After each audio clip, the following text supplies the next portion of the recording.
Assalamualaikum warahmatullahi wabarakatuh. Selamat berbahagia jamaah ngaji tafsir Al-Quran dengan referensi kitab tafsir Al-Ibris mu'alif Mbah Kyai Haji Bisri Mustafa Rembang dengan sanad Mbah Kyai Haji Samsul Mu'in Khalid, pendiri dan pengasuh pondok pesantren Darul Amin Cacak Banyuwangi Jawa Timur. Semoga berkah, amin. Dilanjutkan surat Al-Baqarah ayat 84 dan ayat 85. A'udzu billahi minasyaitonir rajim. Bismillahirrahmanirrahim.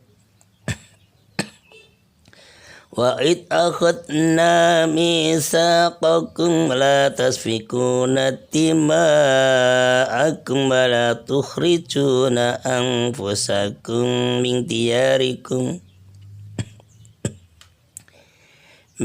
diyarikum thumma aqrartum wa antum tashhadun.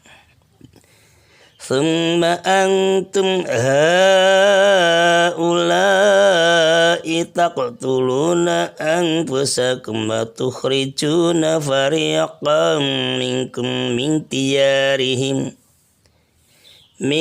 diyarihim tadhaharuna alaihim bil ismi wal udwan wa iyatukum usaratu fatuhum wa huwa muharramun alaikum ikhrajuhum afatu'minuna bi ba'dil kitabi wa takfuruna bi ba'd fama jazaa'u man yaf'alu dhalika minkum illa ghisyun fil hayatid dunya wa yawmal qiyamati yuraduna ila asaddil adzab wa ma'allahu bighafilin amma ta'malun.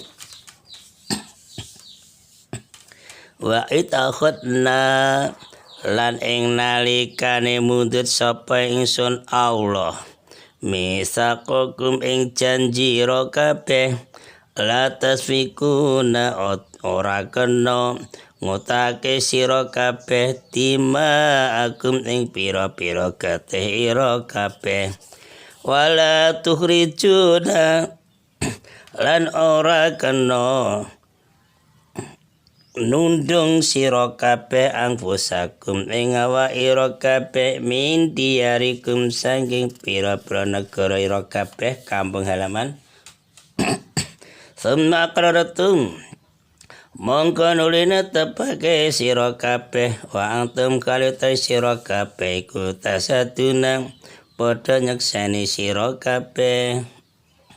Summa antum mongko nuli utawi sira kabeh haula'i he mengkono Bani Israil iku takutuluna padha mateni sira kabeh angpusakum ing awak ira kabeh wa tuhrijuna lan padha ngetokake to nundung sira kabeh farikon ing pepantan golongan rombongan suku mingkum saking sira kabeh min diyarihim saking pira-pira negarane farik tadaharu padha membantu tolong menolong sira kabeh ngalih ing atase farik bil ismi kelawan nglakoni dosa walutwani lan sesatron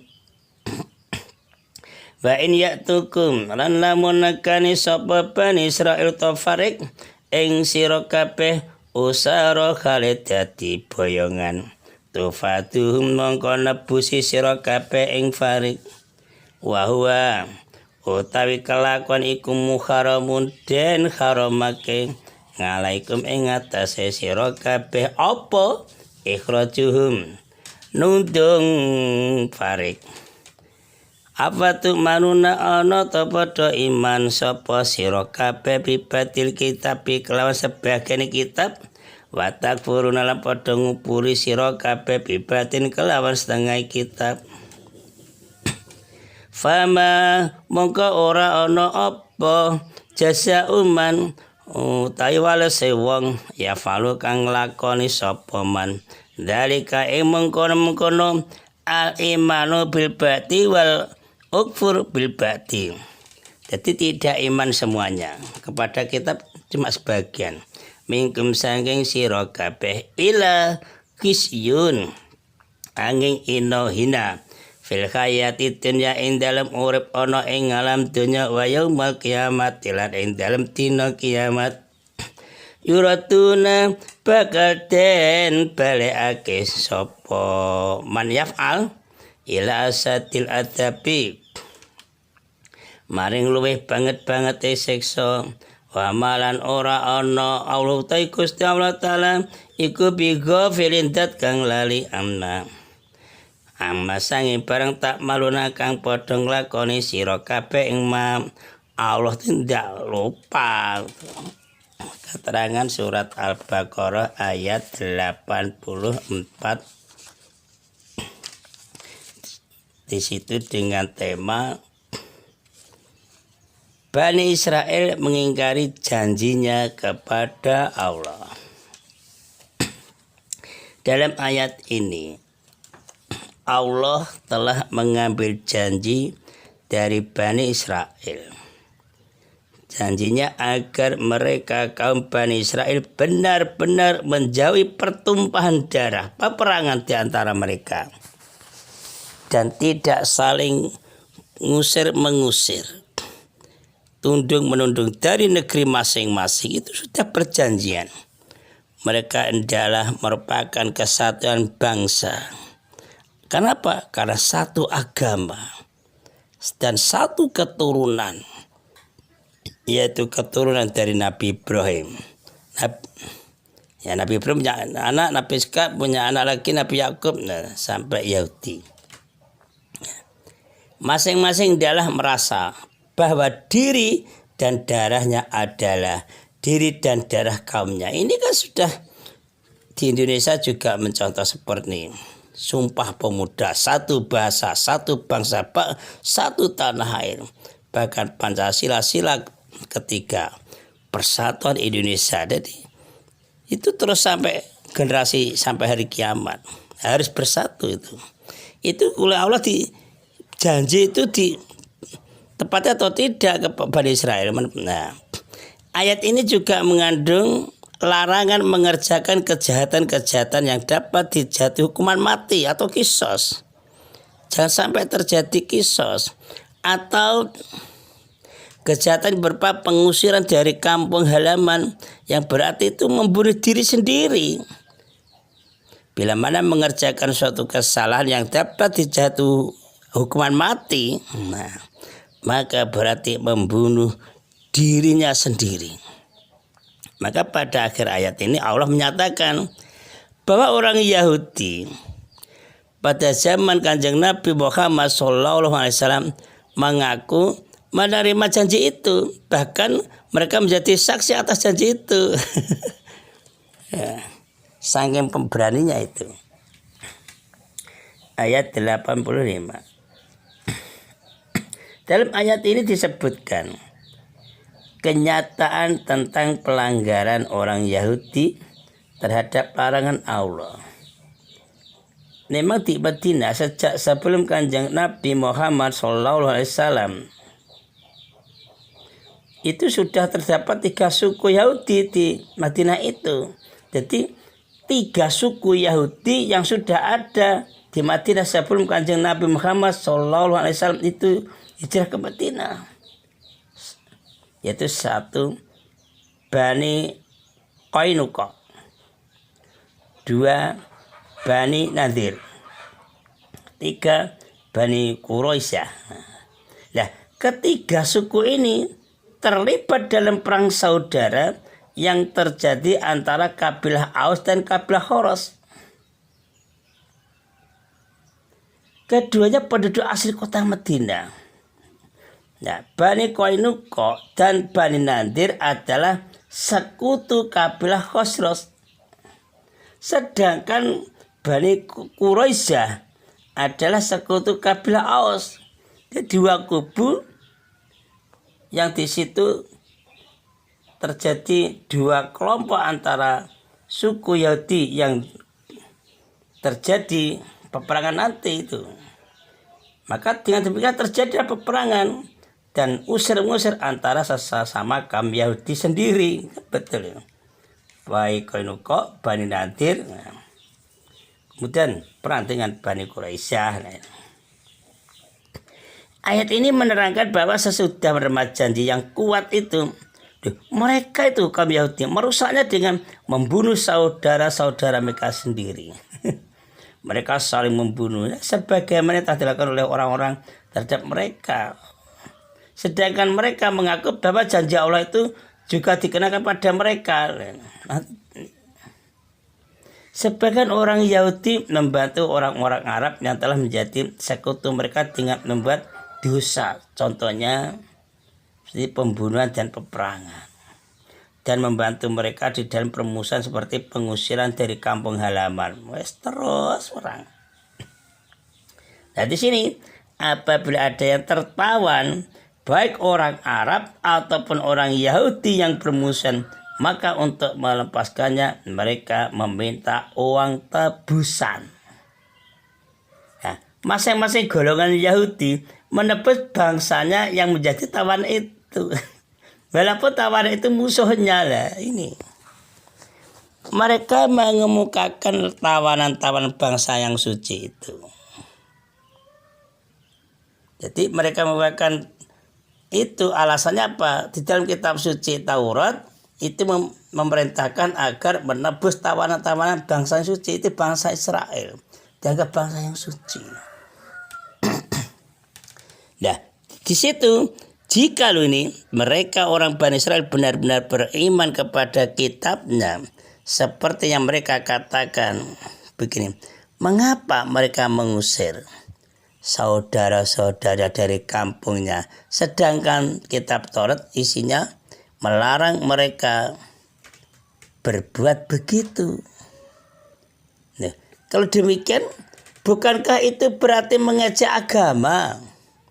Mengapa mereka beriman pada sebagian kitab dan ingkar terhadap sebagian kitab yang lainnya, ayat yang lainnya?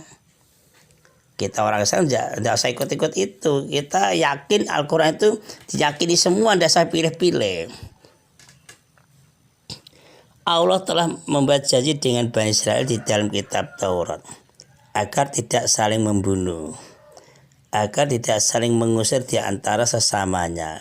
Kan sudah diterangkan.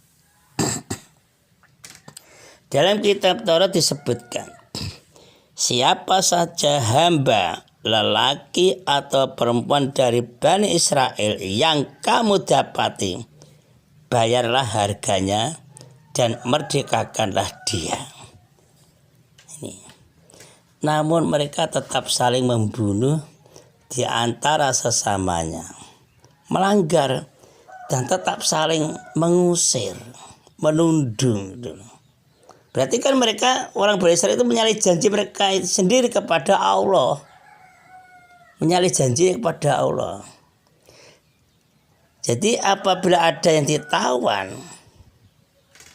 mereka menebusnya sebagai ketaatan orang Bani Israel kepada janji itu tadi. Janji yang sudah tercatat dalam kitab Taurat. Hal itu kan menunjukkan bahwa orang Bani Israel mengimani sebagian isi kitab dan tidak percaya kepada bagian yang lainnya. Dipilih-pilih. Seperti permainan saja ayat-ayatnya. Nah, pembalasan terhadap para pelanggar ketentuan-ketentuan di atas ialah kebinasaan, hina di dunia, dan azab yang pedih nanti di akhirat. Jadi siapapun ini, tidak hanya orang Bani Israel saja, pokoknya siapapun yang melanggar ketentuan Allah, berarti sama saja melanggar perjanjian kita dengan Allah yang sudah termaktub dalam kitab suci Al-Quran, pasti diazab kebinasaan di dunia dan siksaan pedih di akhirat. Itu kalau tidak bertobat. Nah, kenyataan begini. Kenyataan menunjukkan bahwa umat yang berlaku itu curang. curang, tidak sportif terhadap perintah Allah, dan melempar agama ke belakang. Lucu itu. Jadi mereka akan terjadi bercerai-berai, terpecah belah, dan akan ditimpa azab kehinaan sebagai pembalasan terhadap kerusakan akhlak atau budi pekerti dan kejahatannya itu. Jadi intinya, siapa melanggar perintah Allah, kalau tidak bertobat hina di dunia sampai akhirat. Kita harus sadar masalah itu. Adapun orang-orang yang tetap berlaku benar, menyucikan dirinya dari perbuatan dosa, dan baik keadaannya akan memperoleh nikmat di sisi Allah. Allah sekali-kali tidak lengah. Jadi Ghafir itu lengah. Allah tidak sekali ini tidak lengah terhadap apa? Terhadap hambanya atau yang mereka kerjakan, yang kita kerjakan. Pasti tahu semuanya. Karena yakin kita kepada Allah kuat.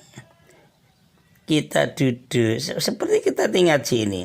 Allah mengawasi kita. Kita berhadapan dengan Allah. Nah itu. Seolah-olah kita sudah hidup di akhirat seolah-olah. Lebih bagus itu kalau bisa. Dia akan memberi balasan terhadap segala perbuatan manusia. Yang baik dilipat gandakan. Yang baik dilipat gandakan. Mudah-mudahan kita yang baik dilipat gandakan. Yang salah diampuni dosa oleh Allah. Assalamualaikum warahmatullahi wabarakatuh.